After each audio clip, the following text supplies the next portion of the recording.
Proof, my name ain't gonna be Slim Shady no more. So no more Slim Shady. No more Slim Shady, man. What you talking about, man? No more Eminem. No more Eminem. No more Eminem neither. You crazy, man. Proof. I won't even go by my fucking government name, Marshall Mathers. I'm gonna have that shit changed. No more Marshall Mathers. What the fuck is you talking about right now, man? If I do come back, you know my new name will be? So, what's your new name gonna be, man? Rain Man. I sold my soul to the devil. I know it's a crappy deal. Lisa came with a few toys like a Happy Meal. You know, what was going on in my life at 15, and that's how I got introduced to the music industry. I swear I wanted to be like the Amy Grant of music. Yeah. But it didn't work out, and so I sold my soul to the devil. Have they tried to mould you in any way though, if people ask you to do things to change the way you look or speak or behave?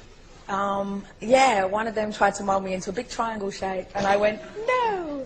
Yeah, one of them tried to mold me into a big triangle shape, and I went, no. Écoute, je vais pas y revenir, mais je suis habité. Ça veut dire que... Ça veut dire quoi, ça? Je suis habité, frère. SCH, c'est moi-même, il est en moi. Et quand il sort, frère. C'est ça, frère. C'est le S, Godje, numéro 19. Y a pas quelqu'un qui pourra chier un marafak ou un QLD ou un la, comme le S il chie. Entre guillemets, tu vois. C'est pas prétentieux de dire ça, vraiment pas. Je le dis pas par prétention. Je le dis, moi j'écris dans le noir, j'écris pas dans la lumière. Ça veut dire que quand j'écris, y a pas une source d'UV qui passe par les fenêtres. C'est le noir qui m'inspire, j'y peux rien. Je mets les lumières, j'ai pas envie d'écrire. Alors peut-être que ouais, c'est ce sombre vers lequel je vais qui me donne envie d'écrire.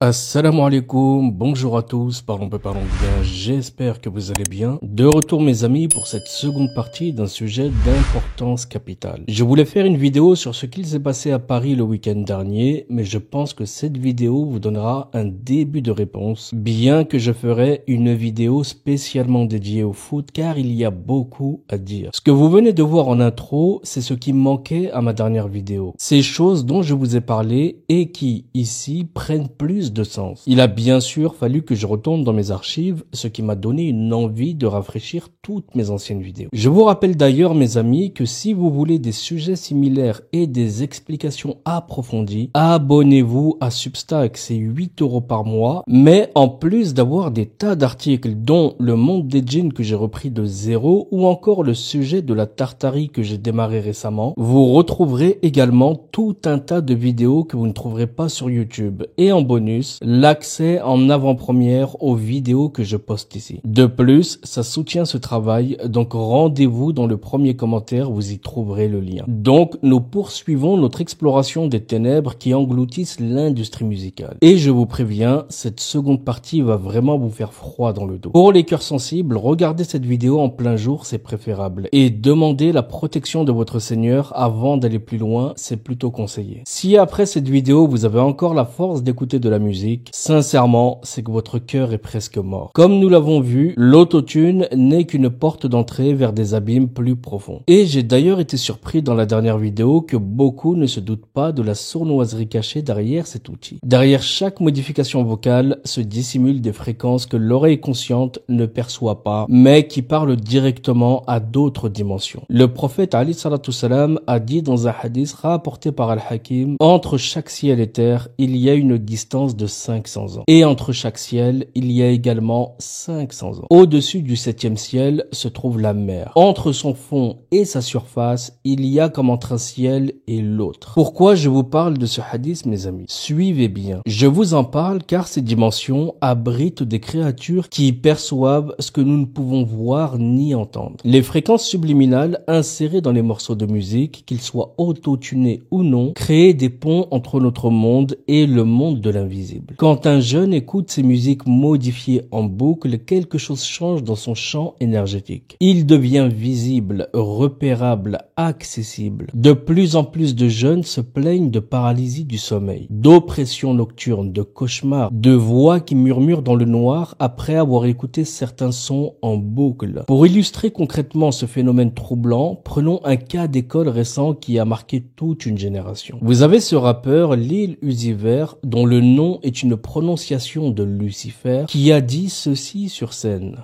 Hold on, let me explain something to them real quick. Before everybody starts screaming and saying, oh, like I told y'all earlier, you motherfuckers have entered the rapture. And if ain't nobody flying up to heaven right now, obviously all y'all motherfuckers going to hell. Right with me. So, let's get it.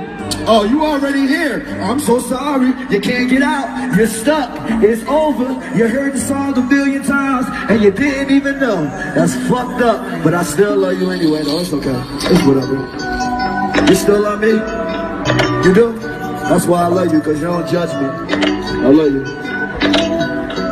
Voilà, il répète ça comme une incantation. D'ailleurs, des centaines de fans ont témoigné avoir fait des rêves étranges, avoir eu des pensées suicidaires et de malaise après écoute répétée du morceau. Cette chanson est devenue un hymne morbide, hypnotique, associé à une vague de témoignages de fans sur Internet. Ces fans expliquaient leur descente psychologique après l'avoir écouté en boucle. Mais pourquoi cette obsession de modifier la voix humaine? Eh bien, la réponse se trouve dans la nature même du dhikr. La répétition du nom divin avec notre voix naturelle crée une résonance directe entre notre essence et le créateur. C'est un lien sacré, une communication pure. Et l'autotune brise cette résonance. C'est comme essayer de faire ses ablutions avec des gants en plastique. La purification ne passe pas. Cette altération de la voix humaine n'est pas accidentelle, mes amis. Dans cette guerre spirituelle, les textes occultes décrivent précisément les entités responsables de ces phénomènes. C'est André Alphus, le 65e démon de la Goetia, celui qui règne sur la manipulation du son et la distorsion. Le Lémégéton le décrit comme maître des transformations sonores, celui qui peut altérer n'importe quelle voix pour tromper l'oreille et l'âme. Quand vous entendez une voix auto-tunée, vous écoutez littéralement l'œuvre d'André Alphus à travers la technologie moderne. Il transforme la voix humaine, ce souffle divin, en instrument de tromperie. Les studios d'enregistrement modernes sont devenus des laboratoire de déshumanisation vocale. Les artistes y passent des heures, parfois des jours, à perfectionner entre guillemets leur voix. Mais d'après vous, mes amis, qu'est-ce qu'ils perfectionnent vraiment? Eh bien, ils effacent systématiquement tout ce qui fait d'eux des humains. Chaque imperfection naturelle supprimée est un pas de plus vers la machine. Et ce processus de déshumanisation dépasse largement la simple technologie. Il touche l'essence même de l'artiste. Un exemple frappant nous vient d'une des plus grandes stars mondiale. Lors de ces shows, que ce soit le Super Bowl, les Grammy Awards, Beyoncé réalise des chorégraphies codées, entourées de symboles, que ce soit les cornes, l'œil, la pyramide. Et elle effectue des gestes rappelant des invocations. Elle a elle-même avoué en interview qu'elle laisse entrer Sasha Fierce, son alter ego, sur scène, et expliquant qu'elle se sent possédée par une force extérieure. Et écoutez ce qu'elle dit, et vous allez comprendre que la personne qui parle n'est pas la même qui monte sur scène. Many years ago, I named my alter ego Sasha, and it's something that stuck. So when I was trying to decide the title of my album, I realized it had two different sounds. One represented who I really am, and one sounded like my alter ego. So I decided to split it into two, because I feel like Sasha is a big treat for my fans. It's definitely exciting being able to have an excuse to be so over the top. And I think you definitely hear the difference. I try to keep Sasha on the stage. I absolutely keep Sasha on the stage, and now she has a last name. She's Sasha Fierce.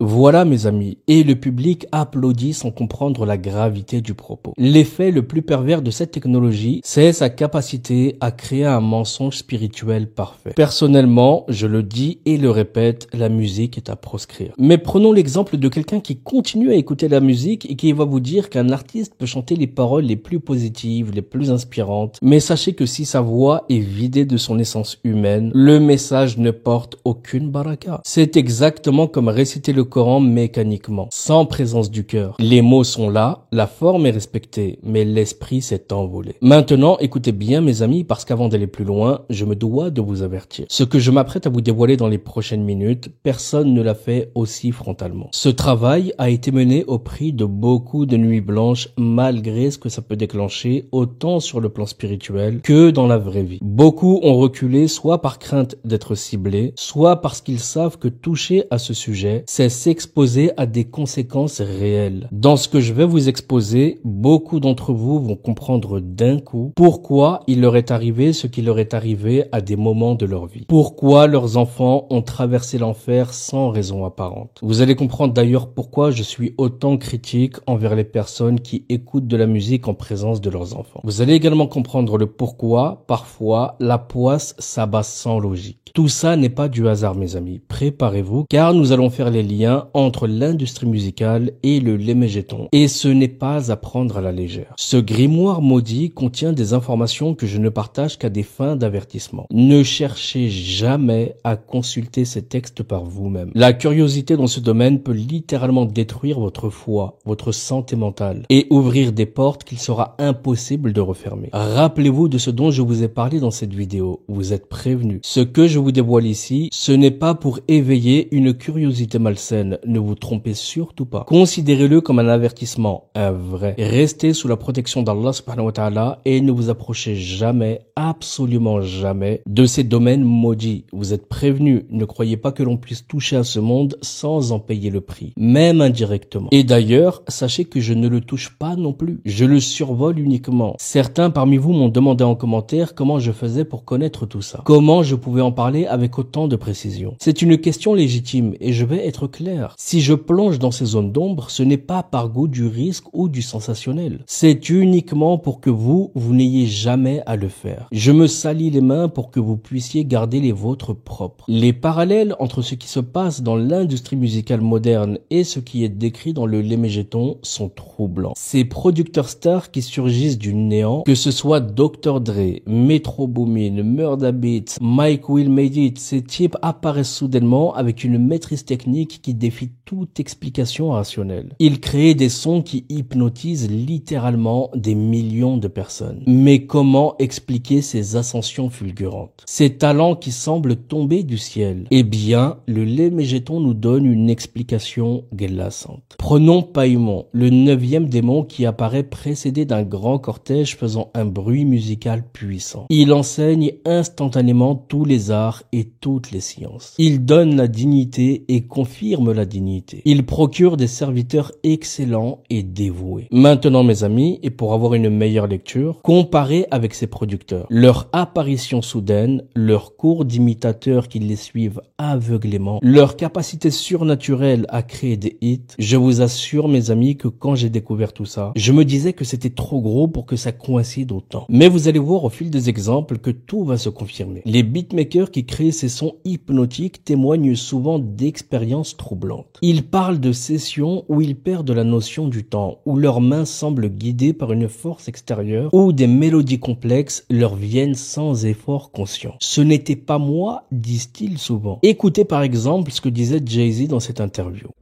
How I came about being a lyricist is weird because I started out technically, like I used to write all the time, you know, before I started going into the Rain Man thing, you know.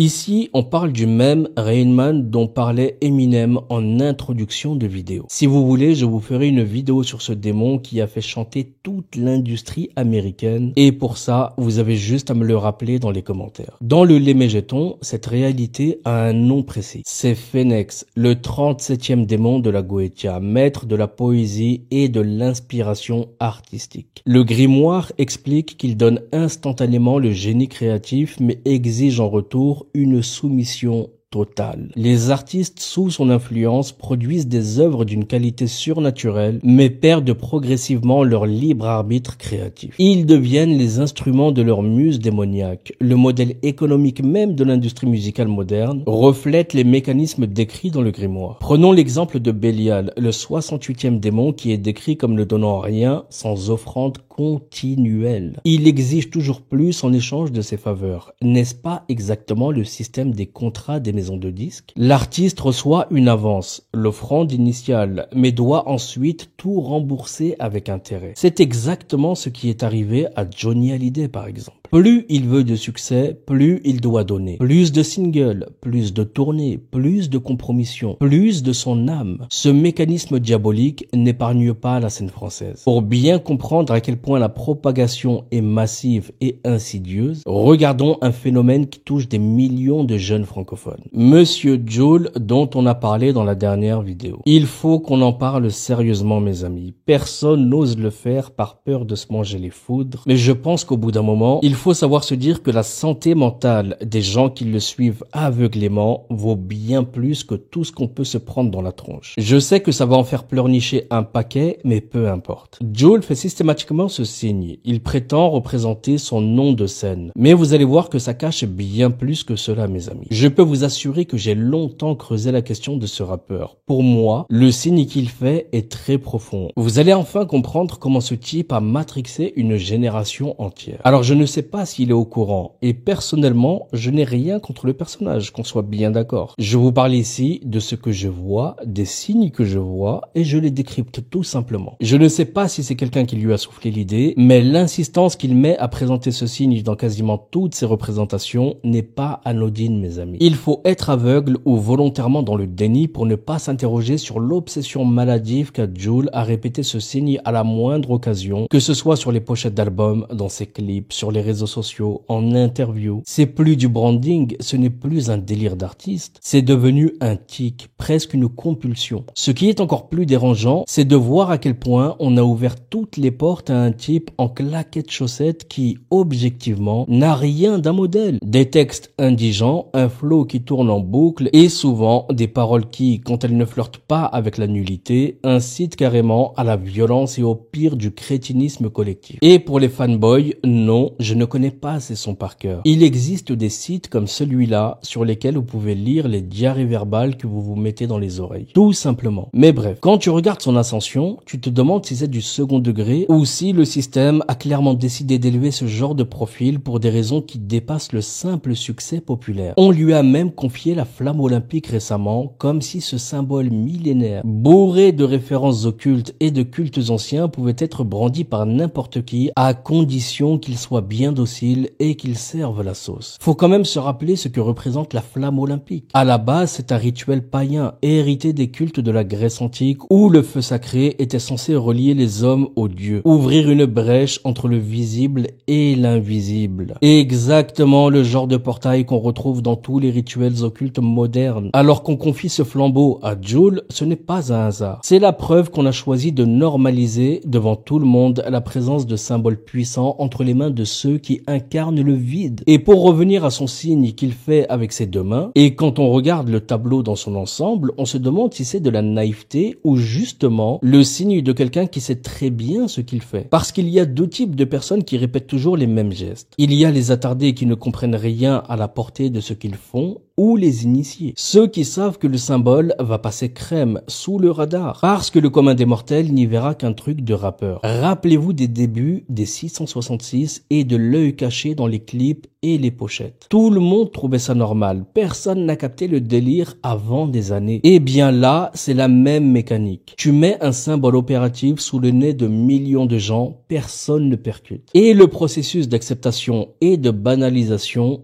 fait le reste. Voilà pourquoi, à ce niveau de répétition, on n'est plus dans l'innocence. Mais maintenant, parlons de ce que signifie ce geste, car c'est ce qui vous intéresse certainement. Alors, à première vue, on pourrait se dire que le signe de Jul n'est qu'un code de ralliement festif, une marque de fabrique d'artistes. Mais si on écarte la naïveté et qu'on analyse froidement la structure du geste à travers le prisme du symbolisme ésotérique universel, une vérité s'impose. Ce geste incarne à la perfection la fonction occulte de porte et de passage, et son impact va bien au-delà de la simple provocation ou de l'effet de mode. Et pourquoi ce geste agit-il comme une porte? Eh bien, dans toutes les traditions, la main est considérée comme un outil de manifestation. Mais surtout, chaque position des doigts, chaque tension ou séparation, chaque ouverture ou fermeture encode un message énergétique. Deux doigts tendus ensemble, index et majeur, serrés l'un contre l'autre, forment une clé ou une serrure. Lorsque tu places les deux mains ainsi côte à côte, tu matérialises deux piliers, deux axes, qui rappellent immédiatement l'iconographie des portes sacrées. C'est la structure du temple, du sanctuaire, du passage entre deux mondes. Ce n'est pas une interprétation tirée par les cheveux, c'est la base de l'ésotérisme. Dans l'Égypte antique, dans la Kabbale, dans la franc-maçonnerie, le symbole de la double colonne, Jachin et Boaz, garde la porte du temple, c'est-à-dire l'accès à un autre état de conscience, une nouvelle réalité. Les deux doigts, rigides, encadrés par les autres, repliés ou écartés, reproduisent ce schéma. Le monde visible est séparé du monde invisible, la matière de l'esprit, la foule de l'élu, le canal, l'antenne, la transmission. En écartant les pouces et les autres doigts, le geste ouvre un passage entre les doigts dressés. C'est un canal, une fenêtre, une faille. Dans tous les rituels initiatiques, l'ouverture créée entre deux doigts ou deux mains est le symbole de l'entre-deux, du sas. Le magicien, l'occultiste, le prêtre, même l'artiste, sans le savoir, ouvre ainsi une brèche symbolique. Il autorise le passage de quelque chose qui le dépasse. Là où la plupart voient un simple geste, l'œil initié voit une antenne, une invitation. L'antenne, c'est ce qui capte et transmet. Or, dans les traditions occultes, les doigts servent d'antennes énergétiques. Le fait de tendre l'index et majeur ensemble canalise l'intention et ouvre un accès à l'invisible. Plus le geste est reproduit, et plus il devient un canal collectif. Un véritable vortex symbolique où circule une énergie qui n'a plus rien d'innocent. Quand un symbole de porte ou de passage est ritualisé par des milliers de personnes, il ne sert plus simplement de logo, il devient un portail énergétique, mes amis. Il permet à ce que l'on appelle en ésotérisme un flux d'idées, d'énergie, d'influence, de passer d'une sphère à une autre, du monde occulte vers le monde visible, de l'invisible vers le concret. Les sociétés secrètes ont toujours su que pour faire passer un message, il faut d'abord ouvrir une porte symbolique dans l'esprit et dans le réel. Ce n'est pas une croyance, c'est un fait, mes amis. Tout rituel collectif, tout geste codifié ouvre une brèche. Ce n'est pas pour rien que toutes les cérémonies débutent par des gestes de la main. Ce n'est pas un hasard si chaque culte, chaque rite, chaque loge commence par positionner les doigts, les bras, les corps d'une manière codée. Les religions, sociétés initiatiques, les cultes, les sectes du monde entier utilisent la main pour ouvrir les portes symboliques et permettre la descente ou la montée d'une énergie, d'une entité ou d'un message. Et le geste de Joule, que tu le veuilles ou non, reprend à la lettre les principes de ces codes. Deux axes, un passage, des doigts comme des piliers et une brèche au centre. Plus le public s'identifie au geste et le répète, et plus la porte s'agrandit. Plus le passage devient fluide. On ne parle plus de spectacle, mais de rituel collectif. Il n'y a aucune subjectivité là-dedans, c'est une grille de lecture utilisée par tous ceux qui manipulent le symbolisme. La répétition d'un geste de porte crée une porte, c'est aussi simple que ça. En clair, le signe de Joule est, par sa structure, un symbole de passage. Le répéter revient à ouvrir une porte invisible, à canaliser ce qui vient de l'autre côté. N'importe quel initié, occultiste ou simple étudiant du symbolisme ne pourra jamais réfuter cette évidence. Et je le redis encore une fois, je n'ai absolument rien contre la personne. On peut l'écouter parfois dans des interviews, c'est un type qui a l'air tout à fait sympathique, mais répéter autant de fois un tel geste, mes amis, n'est pas anodin. Et il est bien que les gens comprennent ce qu'ils font de leurs mains. C'est exactement ce que décrit le Lémégéton avec Crossel, le 49e démon qui enseigne l'art et inspire la musique. Mais cette inspiration a un prix, l'ouverture de l'être aux influences spirituelles. Une fois la porte ouverte, il devient impossible de contrôler ce qui entre. Et quand la symbolique devient totalement explicite, regardez ce cas troublant. Medine, qui a été au cœur d'une polémique à cause de certains clips où apparaissent des symboles francs-maçons et des références kabbalistiques. Quand il a été interrogé à ce sujet, il a répondu « Je montre ce que je vois dans le monde ».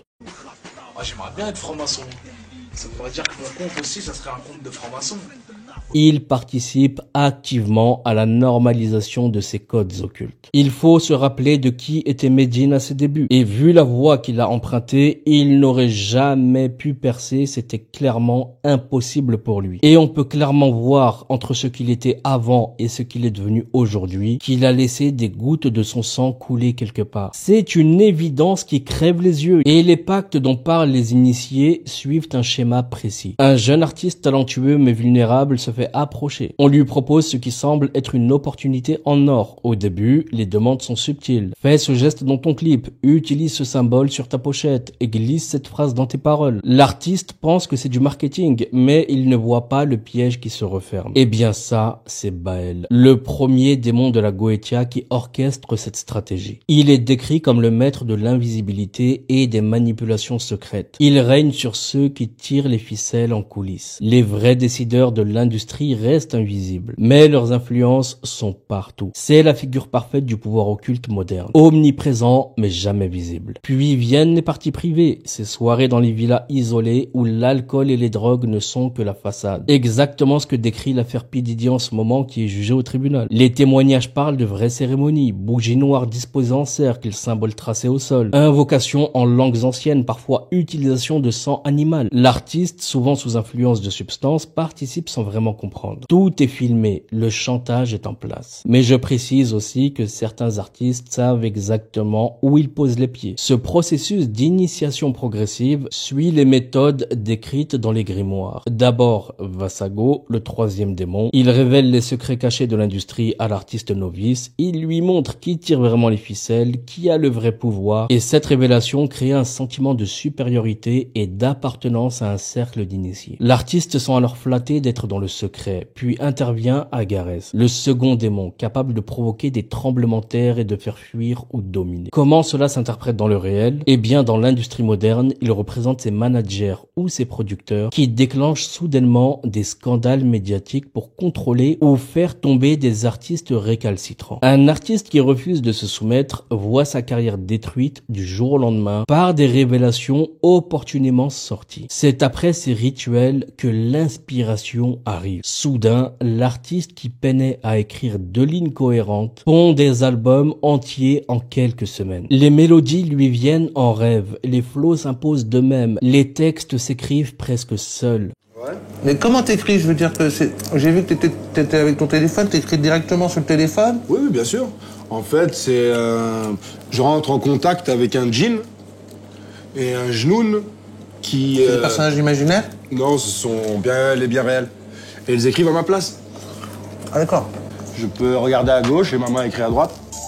Mais cette facilité créative a une source. Et cette source n'est pas divine. Cette transformation créative soudaine fascine même les artistes les plus sceptiques. Ils voient leur capacité de décupler du jour au lendemain. Mais ils ne réalisent pas qu'ils viennent de troquer leur libre arbitre créatif contre une dépendance spirituelle totale. Comme un drogué qui découvre une substance miraculeuse. Ils ne peuvent plus s'en passer. Eh bien, c'est Valfar, le 6e démon, qui favorise le vol et donne la loyauté à la mauvaise bande. Dans l'industrie musicale, il règne sur ses labels et ses familles, qui lient l'artiste à des réseaux toxiques. Une fois intégré dans ces cercles, l'artiste découvre que ses frères ne sont que des prédateurs. Mais il est trop tard pour partir. Les contrats sont signés, les compromissions sont filmées, les dettes s'accumulent. Et dans le Lémégéton, Amdusia, le 67e démon, est décrit comme celui qui fait entendre le son de toutes les trompettes et instruments de musique. Il peut faire que les arbres se penchent et dansent selon la volonté du magicien. Maintenant, transposer ça à notre époque, eh bien, les synthétiseurs et boîtes à rythme sont les trompettes modernes. Les foules qui ondulent en concert sont les arbres qui dansent. Amdusia donne le pouvoir de créer des sons qui contrôlent littéralement les mouvements des masses. La structure même des morceaux de rap moderne n'est pas laissée au hasard. Elle suit des schémas occultes précis. L'intro qui établit l'atmosphère correspond à l'ouverture du cercle rituel. Le premier couplet pose le thème, c'est l'invocation proprement dite. Le refrain répété ad nauseam fonctionne comme une incantation qui imprime le message dans le subconscient. Le pont crée une rupture, un moment de possession maximale où les défenses psychiques sont au plus bas. L'outro qui laisse flotter maintient l'auditeur dans l'état altéré. Le cercle n'est jamais vraiment fermé, mes amis. Le 808, rappelez-vous-en pour ceux qui me suivent depuis le début, on en avait déjà parlé. Eh bien, cette basse lourde qui domine le rap moderne, cette fréquence spécifique n'a pas été choisie au hasard en production. Elle vibre à une fréquence qui agit directement sur les centres énergétiques inférieurs, maintenant l'auditeur ancré dans ses désirs les plus primaires. C'est l'exact opposé de l'élévation spirituelle recherchée dans l'Adhan. L'appel à la prière commence par Allahu Akbar. Dieu est le plus grand. Il tire l'âme vers le haut, vers la transcendance. Les fréquences naturelles de la voix humaine non modifiées créent une harmonie qui pacifie le cœur et rappelle notre nature spirituelle. Les 808 font exactement l'inverse. Elles agitent, excitent les passions, réveillent la bête en nous et surtout, elles empêchent toute élévation spirituelle. Le prophète Ali sallallahu alayhi wa sallam nous a averti dans un hadith rapporté par At-Tirmidhi. Deux voix sont maudites en ce monde et dans l'au-delà. La voix de la flûte au moment de la joie et la voix des lamentations au moment du malheur. Mais les instruments modernes vont au-delà de la simple flûte. Ils créent des fréquences conçues spécifiquement pour altérer la conscience et ouvrir des portes spirituelles dangereuses. Pour comprendre l'ampleur de cette manipulation, il faut regarder ce qui se passe quand ces fréquences agissent sur une foule entière. Un exemple récent nous a montré jusqu'où peut aller cette influence. Lors du festival Astroworld dont on avait déjà parlé, 8 personnes sont mortes, des centaines de blessés. De nombreux témoins ont parlé d'une atmosphère démoniaque, de sensations d'oppression physique, de malaise collectif, de convulsions et de perte de contrôle. Et que faisait le rappeur à ce moment? Eh bien, il continuait son show parce qu'il savait ce qu'il se passait. Dans la vidéo que j'avais faite, j'avais d'ailleurs démontré la présence de djinns lors du concert qui s'abattait sur la foule. Tout ça, vous le trouverez sur Substack. Les vidéos montrent le public criant à l'aide. Et que faisait le rappeur à ce moment? Encore une fois, eh bien, il vocalisait d'une manière étrange et une ambiance visuelle explicitement infernale. Il y a des choses qu'on ne peut pas nier, mes amis. Il y a des personnes qui sont propulsées pour des raisons qui nous échappent. Du moins pour les personnes qui ne creusent pas suffisamment. Lors du festival Astroworld, beaucoup ont parlé de possession collective ou de porte. Ce n'était pas un simple accident de foule, mes amis. C'était la démonstration en temps réel de ce qui arrive quand les fréquences occultes agissent sur une masse de jeunes spirituellement non protégés. Les morts, les blessés, l'hystérie collective. Ce qui s'est passé lors de la finale de la Ligue des Champions répond d'ailleurs au même schéma. Tout cela était le prix à payer pour nourrir les entités invoquées. Dans le Lémégéton, Haïm, le 23e démon, règne sur l'incendie, le chaos et la ruine. Il transforme les rassemblements joyeux en carnage, les fêtes en tragédie. Astroworld était son œuvre, transformer un festival de musique en sacrifice humain collectif, sous les yeux du monde entier. Mais attention mes amis, car ce que vous venez d'entendre, ce n'est que l'antichambre de l'enfer. Nous avons exploré l'inspiration démoniaque, mais tout cela n'était qu'une préparation. Car maintenant, nous allons pénétrer dans le sanctuaire même du mal. Nous allons découvrir comment ces rituels individuels se transforment en cérémonies de masse, comment des milliers de jeunes deviennent simultanément les fidèles d'un culte qu'ils ne reconnaissent pas. Nous allons voir comment l'industrie prépare concrètement l'avènement du Dajjal, comment les concerts deviennent des messes noires, comment les élites organisent tout cela depuis leurs cercles occultes. Nous allons parler de ce que même les initiés n'osent pas révéler, des morts suspectes, des connexions avec les plus hautes sphères du pouvoir. Ce que vous entendez ici, c'est des années de recherche. J'ai dû creuser durant des années, mais je n'ai jamais lâché ce sujet, contrairement à ce que beaucoup ont pensé. J'ai creusé pour comprendre tout ce que je vous dis ici. Et si des rappeurs repentis veulent témoigner de la véracité de ces propos, la porte est ouverte. Mais ce n'est pas fini. Ce qui va suivre va continuer de vous glacer le sang. Car vous allez comprendre que ce n'est pas seulement de la musique, c'est un système total de conditionnement spirituel. Une préparation méthodique de l'humanité à accepter l'inacceptable. Préparez-vous à découvrir ce que beaucoup redoutent même en rêve. Le temple du Dajjal, l'antichambre de la séduction ultime. Ici, il n'est plus question de symboles subtils ni de double lecture. La suite va faire trembler vos certitudes les plus ancrées. Vos repères vont vaciller, mais ce n'est pas un piège. C'est un électrochoc. Je n'ai rien atténué. Je n'ai rien édulcoré. Je n'ai rien censuré. Car il faut que ce soit clair. Il faut que vous sachiez, que vous voyiez, que vous entendiez et que désormais, à chaque fois qu'un simple mot comme musique frôlera vos oreilles, vos tripes se souviendront de ce que vous aurez appris. Je demande à Allah subhanahu wa ta'ala, le maître des mondes, le protecteur suprême, de placer un voile de lumière entre cette connaissance et vos cœurs, de sceller vos foyers contre les souffles impurs, de préserver vos enfants des mélodies empoisonnées et de vous offrir un bouclier